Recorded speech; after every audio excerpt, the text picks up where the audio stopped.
Hello, everyone. Welcome to the Around the Big Ten podcast. I'm Mark Givler, joined as always by Chip Minnick.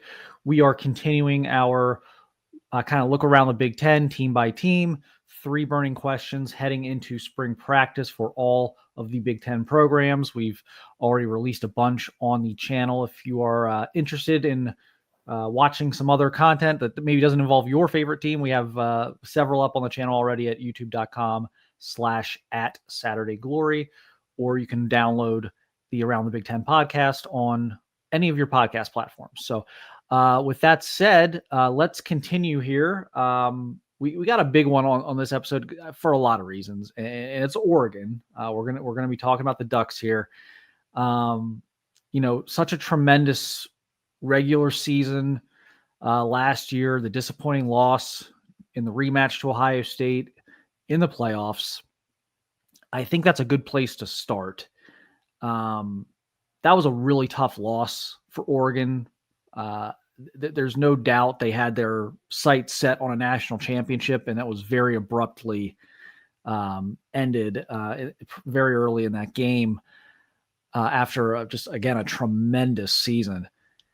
There's kind of 2 ways you can go when something like that happens. That can be major fuel for the next group to get back and get over the hump and win it, or it can linger. It can be a hangover. In the NFL, they call it the Super Bowl hangover. Like when you lose in the Super Bowl, it's really, really tough on teams to kind of regroup the next year. So I think that's a question Oregon obviously has to answer this spring. Just the mindset, the mentality, and making sure this is used as fuel and not something that lingers with the team in terms of just the disappointment. Chip, I'll let you give your thoughts on that in terms of what you think which way do you think Oregon's going to go, or just kind of your sense on that? Well, I think you hit it right on the head, is that they can go one of 2 ways. And my personal belief is that I think they're going to use it as motivation to, okay, it falls under, all right, it's easier said than done, but, to use it for motivation about, okay, we were completely dominated in the Rose Bowl, and you can't keep looking back. You have to use that as fuel for the fire to, all right, that's what a national championship team looks like. We thought we were a national championship team. We were shown very painfully and abruptly that we were not. And now we have to dig deep within ourselves and get to that level that Ohio State showed. I personally, as I sit here, I will tell you that, I don't think there are any Ohio State fans that thought Ohio State was going to come out and be as dominant as they were against Oregon. Let's face it. It was a classic battle. When Ohio State went out to Oregon, they lost by 1 point. And we can quibble about, some of the calls that went that way. That, again, looking back, it doesn't make too much of a difference. But going into the Rose Bowl, I'm sure Oregon felt very comfortable, like, hey, we can hang with these guys. And very quickly, Ohio State jumped all over them. And that game was done. It was done by halftime. I know that Oregon tried to fight back and battle back, but Ohio State was in complete control the entire time. So I think if I'm in the Oregon locker room as a player, as a coach, as somebody that's trying to build that program, I would use that as fuel for fire for 2025. Like, that's the level we need to get to. And I think that they have the personnel within that program to certainly make some noise this coming season. Yeah, I think they have just enough guys coming back who experienced that, and just enough new guys who maybe aren't dwelling on it so much. I think it's good to have a combination of both of those things. And I think Oregon has that. I also think, in terms of the style of coaching of Dan Lanning, to me, he's the type of guy who can really jolt you and give you that boost. I think he's the right type of personality to lead this team out of that. And so I'm expecting them to bounce back very strongly this year. But again, that'll be something that I think all the coaches in that room need to kind of have their finger on the pulse of, and making sure that there are no hangovers there throughout winter workouts, throughout spring football, and into the summer. This isn't one of my three big questions, but just real quickly before we transition to our next question, I covered Ross Douglas in high school from out of Avon, and tremendous high school player, very good college career, awesome human. And I would sneak that in that I think he's going to be fantastic at Oregon, because I know he can coach, and I know he'll be able to recruit, and he's going to have resources behind him that he's never had before at Oregon. And so I think that was a sneaky kind of home run hire for Oregon. So I'll just throw that out there before we transition into our next question here. But it does kind of lead us into some things. We talked about how they're going to kind of put that last chapter behind them, move forward. Well, they're going to be doing it with a new quarterback. Dillon Gabriel is gone. Dillon Gabriel had a phenomenal year for Oregon. Really, I think everyone knew when he transferred to Oregon, oh, that made sense. Like, that makes sense. That's going to work. I don't think people understood how well that, I don't think anyone saw it coming, just how well that was going to work. I mean, that was a tremendous fit. He had a great year, was a great leader for their team. Now they've got to turn the page there, which may be tougher than turning their page on the loss. That's a tough guy to replace. That being said, I was a huge Dante Moore fan coming out of high school. Got to see him a lot in high school, but I got to see his very last high school performance, which was the All-American Bowl in San Antonio. He was by far the best quarterback there. The way he's able to, he's got tremendous arm talent, but the way he's able to make anticipatory throws with accuracy, very special. Obviously played early at UCLA. Anytime a true freshman's thrown in, you're going to have your highs and lows. He had some really, really bright spots, and then he had some tough games, but that's expected as a true freshman. He was able to kind of sit and learn last year, watch and learn from a guy like Gabriel, a veteran, and a kind of guy who's like a true pro.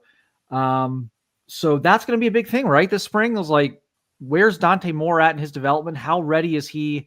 It's not just, we talked about this a little with like Dylan Raiola at Nebraska. This is different. And the reason it's different is with Dylan Raiola, the expectation is not to maintain a national championship level, like caliber of play. With Dylan Raiola at Nebraska, it's like, okay, how do we get to like 9 wins? Like, how do we take that next step? And that doesn't require quite as much out of your quarterback. This is going to be a little different. Like, Oregon's not expecting to go 9-3 next year. They're not like hoping for little baby steps from they need national championship level quarterback play from Dante Moore. So they've got to figure out where he's at this spring in his development. Yeah, I think you the way you summarize it in terms of, coming out of high school, I mean, and it probably better than anyone, is that Ohio State was certainly very interested in Dante Moore. I mean, it was something where, coming out of high school, and then when he was in the transfer portal, there were rumors that Ohio State was interested. Obviously, he decided to go to Oregon, Michigan as well. Yeah.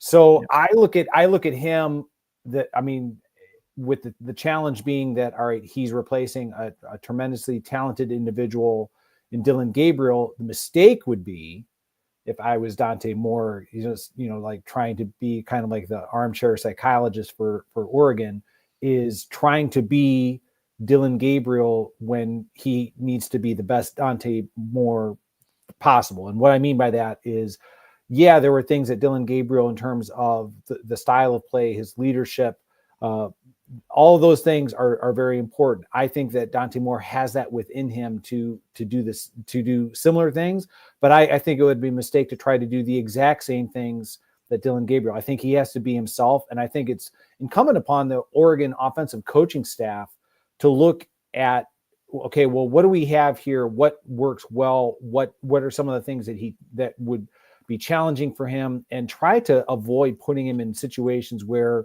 it may not necessarily work, the way that, okay, well, Dillon Gabriel was able to do this. Okay, that's fine, but you don't have Dillon Gabriel anymore. I think it's a easier thing to do, especially considering, not to sound like I'm taking shots at them, but the fact that their season ended abruptly, they were able to get a quicker start on that transition from Dillon Gabriel to this next phase in Oregon football. But you're right. It's a challenging task because, up at the, staying up at the top of the mountain is a very precarious thing. And so it's going to be interesting to see how the Oregon offense, how they regroup and redesign, so to speak, based around a new quarterback. Yep. And he'll have some good receivers around him. We'll get into a little more of this here shortly, but to your point about, not trying to be exactly Dillon Gabriel, I think that's a good point. I think that's kind of how it needs to be, because they're not super similar quarterbacks. Like, obviously Moore's a righty, Gabriel's a lefty, but like, that's Right. not even. Gabriel's very more of like an improviser, can make a lot of things happen with his legs, very tough to bring down in terms of getting your hands on him, getting him down to the ground.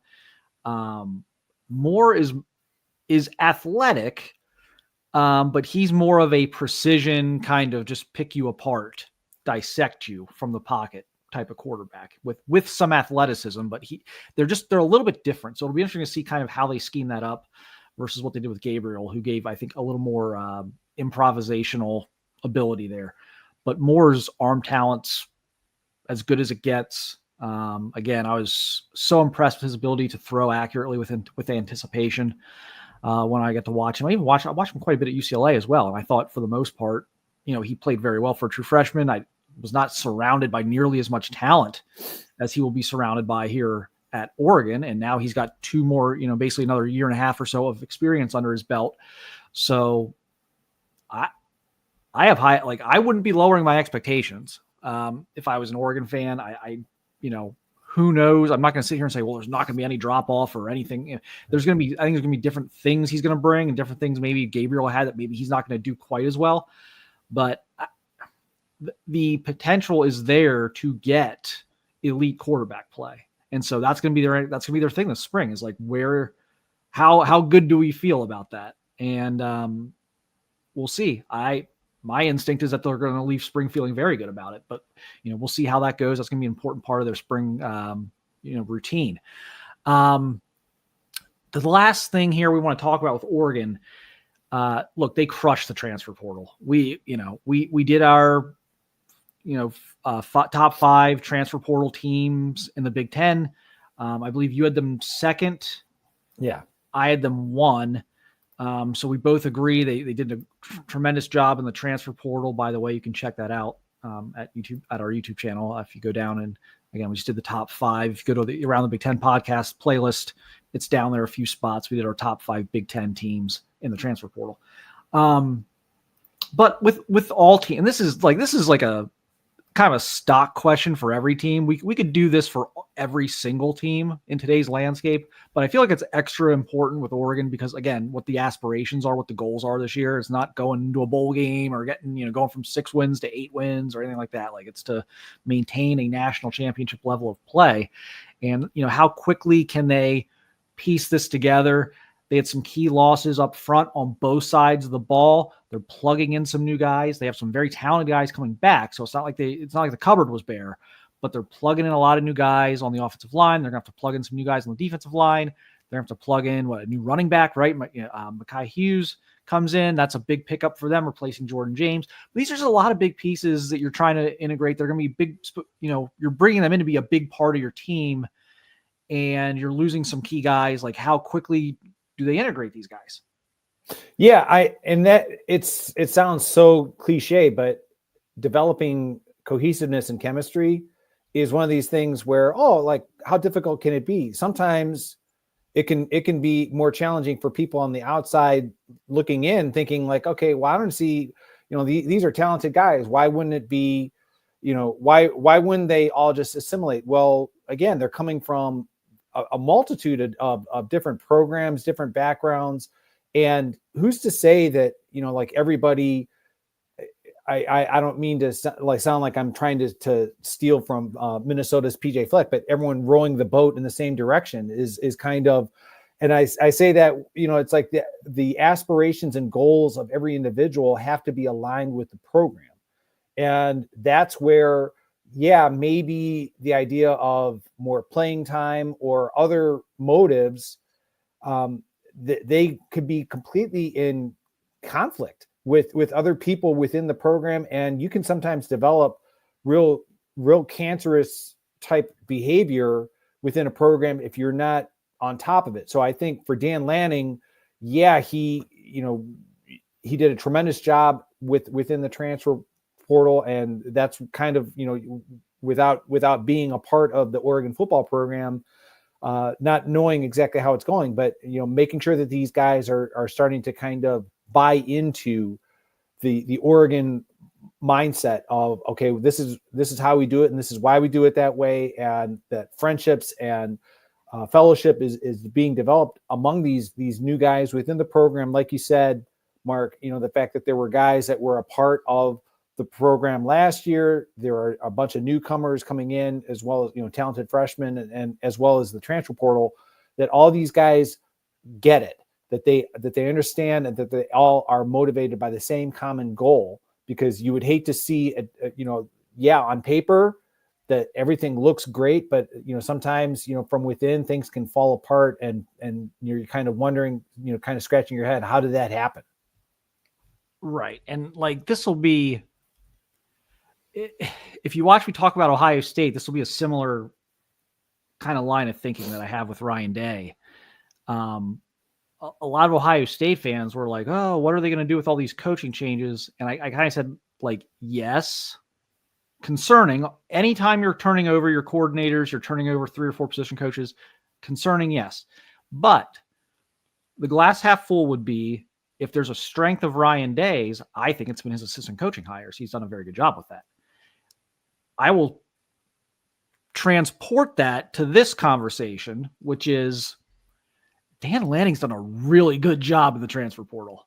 Like, not only getting really good players, but getting them to like fit.